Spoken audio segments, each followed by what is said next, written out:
우리는 은혜와 축복과 같은 말씀에는 아멘 하기를 기뻐합니다. 그런데 이 저주와 심판에 대한 말씀에 대하여서는 아멘이 잘 안 나옵니다. 이게 우리의 본성이죠. 그러나 모세는 여호수아와 또 가나안에 들어갈 이스라엘 백성들에게 이와 같은 명령을 하였습니다. 너희가 하나님께서 인도하신 땅에 들어가게 되거든 그리심산에서는 축복을 선포하고 에발산에서는 저주를 선포하라. 그리고 이 모든 말씀에 대하여서 너희는 아멘 하라라고 하였습니다. 이러한 명령이 신명기 27장에 기록이 되어 있습니다. 우리는 하나님의 모든 말씀에 대하여서 아멘 할 수 있어야 합니다. 그러나 아멘을 하되 예수 그리스도 안에서 아멘하여야 할 것입니다. 이스라엘 백성은 자신의 능력으로 아멘하려고 했습니다. 순종하면 축복이다. 아멘. 내가 순종하겠습니다. 불순종하면 저주를 받을지어다. 아멘. 내가 불순종하지 않겠습니다. 그러나 자신의 능력으로 순종하려고 애썼던 이스라엘 백성들은 실패하였습니다. 우리는 예수 그리스도 안에서 아멘 하여야 합니다. 우리가 금요일에 예수님의 이름으로 기도하라라는 내용을 배우고 있는데 이것이 얼마나 우리에게 귀한 진리인지 모르겠습니다. 순종을 하더라도 우리는 예수 안에서만 순종할 수 있습니다. 예수 안에서 하나님께서 약속하신 축복과 하나님 나라의 기업을 누릴 수가 있습니다. 그리고 예수 그리스도 안에서 하나님의 명확한 정의 앞에 우리는 불순종하는 것이 옳지 않고 그에 합당한 저주와 심판이 있다라는 것에 대하여서 아멘 할진데 우리가 그 저주를 면하는 것도 예수 그리스도의 이름 안에 있는 것이고 우리가 불순종을 하지 않는 것도 예수 그리스도의 은혜 가운데 있다라는 것을 기억하며 아멘 하여야 할 것입니다. 그때에 하나님의 말씀이 우리에게 온전히 들어오게 되는 것입니다. 우리에게 축복과 저주의 말씀을 하나님께서 선포하십니다. 우리는 다 아멘 하여야 할 것입니다.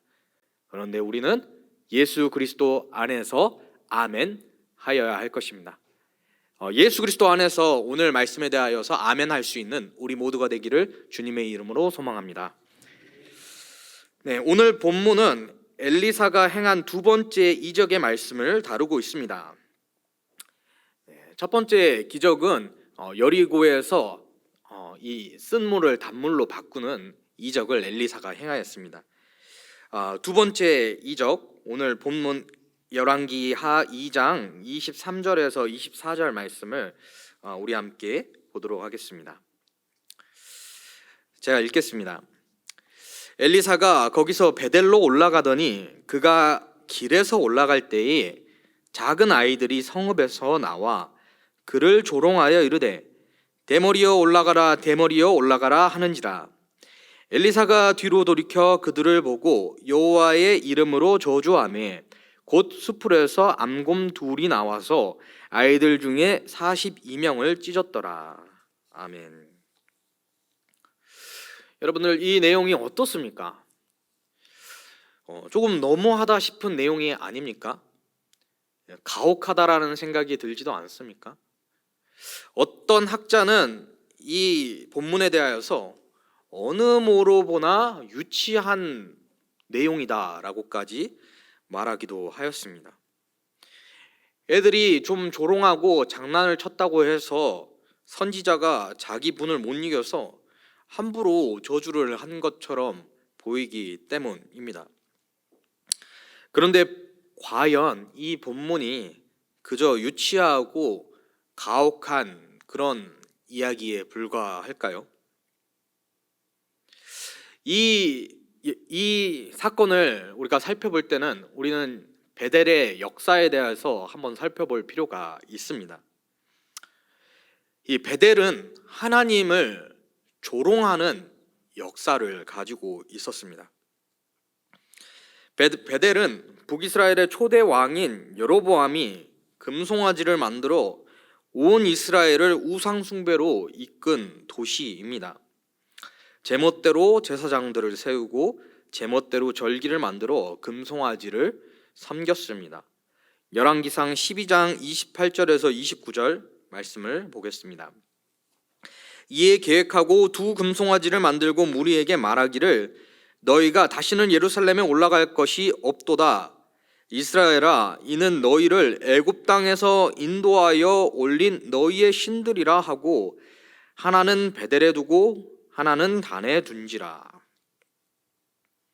여기서 여로보암은 이스라엘아, 이는 너희를 애굽 땅에서 인도하여 올린 너희의 신들이라 라고 말하였습니다. 이것은 모세가 시내산에서 율법을 수여받을 때에 아론이 금송아지를 만들고 이스라엘 앞에서 말한 것과 동일한 말이었습니다. 하나님께서는 이 금송아지 사건을 보고 매우 진노하셨습니다. 그런데 그와 똑같은 일이 이 베델에서 일어난 것입니다. 시내산에서의 그 금송아지 사건은 모세가 산에서 내려오자마자 곧바로 정리가 되었습니다. 그러나 베델의 금송아지 숭배는 여로보암 이래로 계속되었습니다.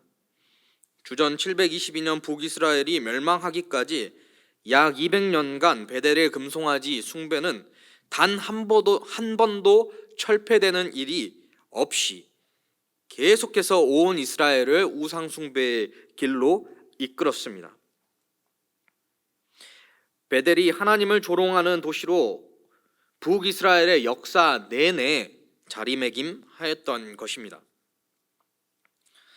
또 아합의 시대에 여리고를 건축하지 말 것이라는 여호수아를 통한 하나님의 저주가 무시되었습니다.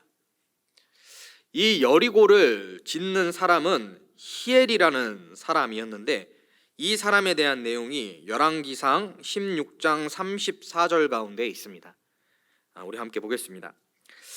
그 시대에 베델 사람 히엘이 여리고를 건축하였는데 그가 그 터를 쌓을 때에 맏아들 아비람을 잃었고 그 성문을 세울 때에 막내 아들 스굽을 잃었으니 여호와께서 눈의 아들 여호수아를 통하여 하신 말씀과 같이 되었더라. 아멘. 그는 하나님의 말씀을 무시하고 조롱하듯이 여리고를 건축하였습니다. 공사를 시작할 때 하나님의 말씀대로 맏아들이 죽었습니다. 그런데 개의치 않고 공사를 계속하였습니다. 그리고 공사를 마칠 때 하나님의 말씀에 따라 막내 아들이 죽었습니다. 그러나 회개하지 않았습니다. 하나님의 저주가 그에게 온전히 임했음에도 불구하고 자신의 이익을 추구하는 한 사람의 모습은 베델이 얼마나 하나님을 조롱하는 도시였는지를 보여주는 한 예입니다.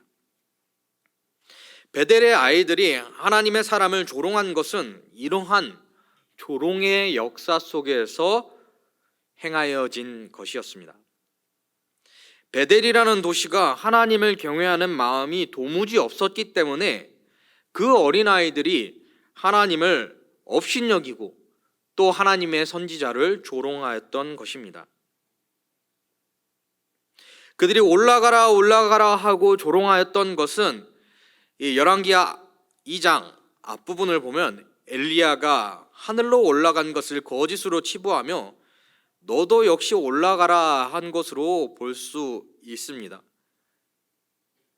곧 하나님께서 엘리야를 통하여 행하신 모든 하나님의 선하심에 대한 역사들에 대하여서도 부정하고 또 엘리야를 계승하여서 엘리사를 통하여서 행하시는 하나님의 역사들 역시도 부정하고 조소하고 조롱하는 그러한 모습이 이 어린아이들이 선지자를 조롱하는 모습이었던 것입니다.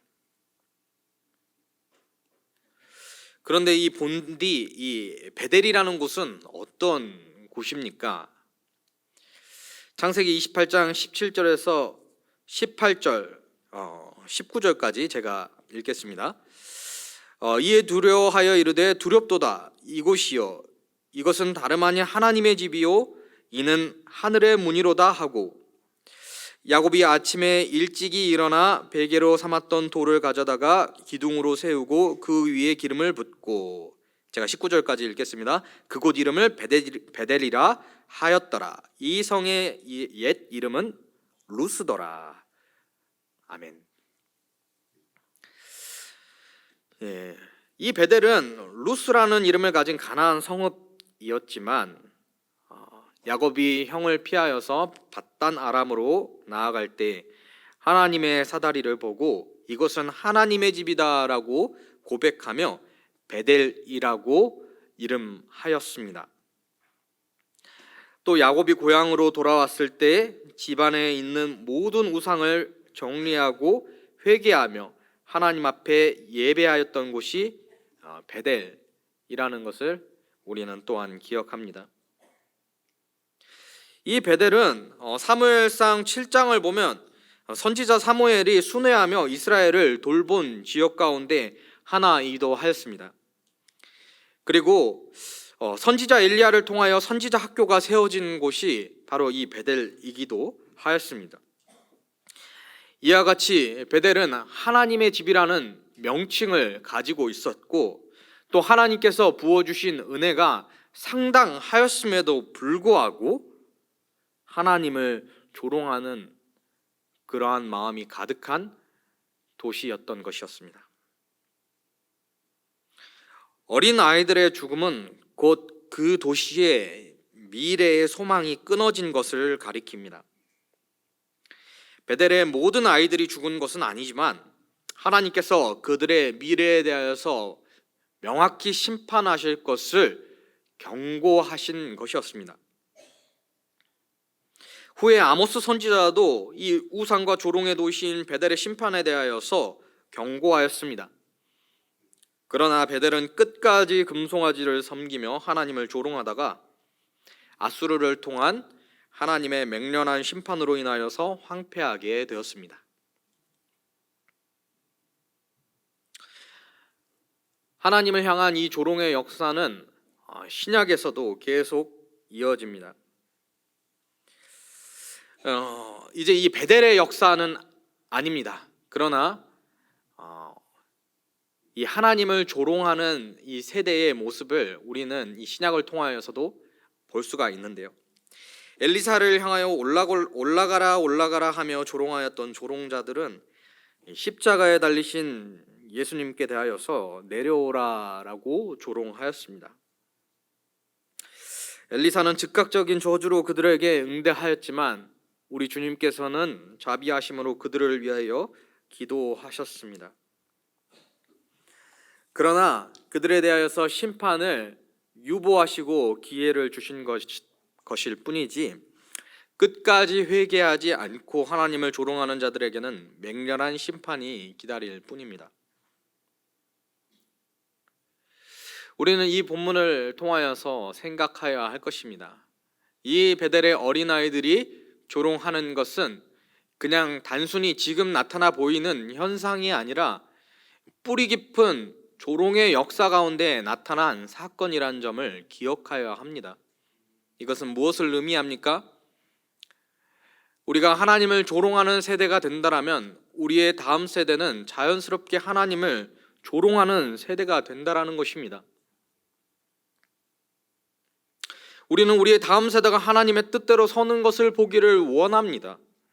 그런데 마음의 소망만 있고 우리가 하나님을 조롱하고 있다라면 우리의 다음 세대가 하나님을 경외하는 세대가 되는 것을 보기는 어렵다라는 것을 우리는 분명히 기억하여야 합니다. 에스겔 18장 2절에서 3절은 아버지가 신포도를 먹음으로 자녀가 이가 시리는 일이 이제는 없을 것이라고 하나님께서 말씀하셨습니다. 이것은 부모의 죄악으로 말미암아 자녀를 심판당하는 일을 폐하신다라는 것을 말씀합니다. 그러나 악을 행하는 부모를 따라 자녀도 악을 행하면 각자가 자기 죄에 따라 심판받게 하실 것이라는 것은 명백합니다. 부모의 죄 때문에 자녀가 심판받지는 않겠지만 부모도 자기 죄로 말미암아 심판을 받을 것이고 자녀도 자기 죄로 말미암아 심판받을 것이라고 말씀을 하는 것이죠.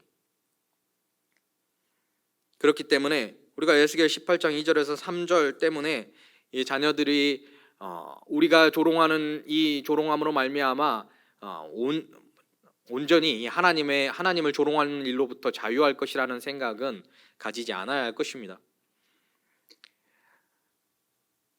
자녀는 부모의 거울과도 같습니다. 부모가 행하는 그대로 자녀가 하기 마련입니다.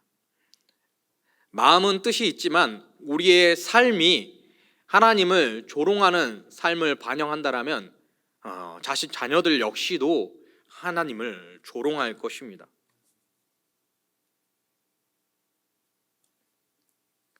우리의 삶의 면면 가운데서 하나님을 조롱하는 일이 없는지를 우리는 깊이 생각해야 합니다.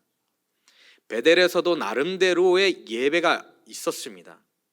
금송아지를 섬겼습니다.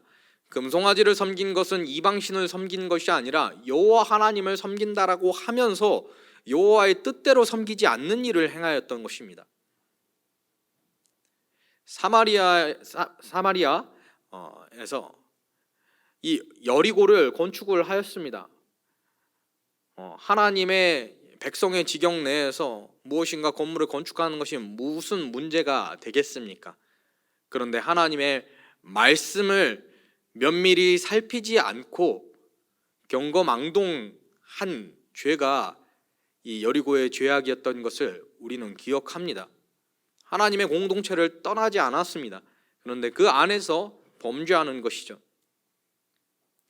하나님의 공동체 안에서도 충분히 하나님을 조롱하는 일들이 있을 수 있다는 것을 가르쳐 주는 것입니다.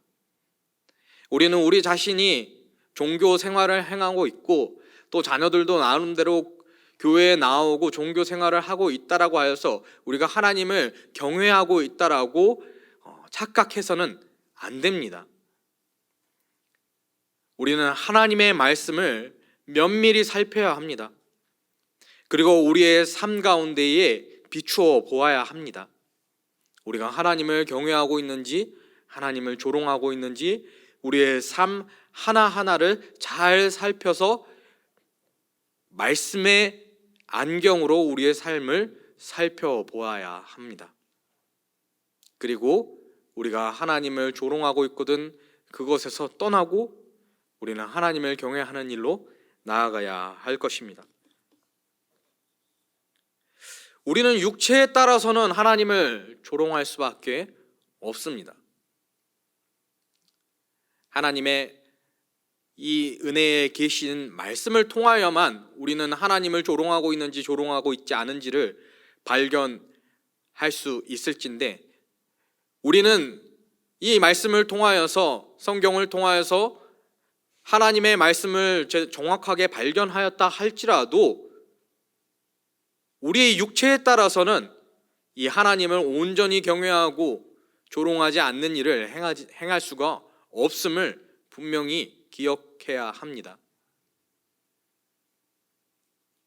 그래서 우리는 앞서 서두에 제가 말씀드렸던 예수님 안에서 아멘 할 수 있음을 기억하여야 합니다. 하나님을 조롱하지 말라라고 하는 분명한 말씀이 우리에게 주어졌습니다. 그런데 그것이 우리 안에서 참으로 아멘이 될 수 있으려면 우리는 예수 그리스도의 이름으로 주님을 의지하여야만 합니다.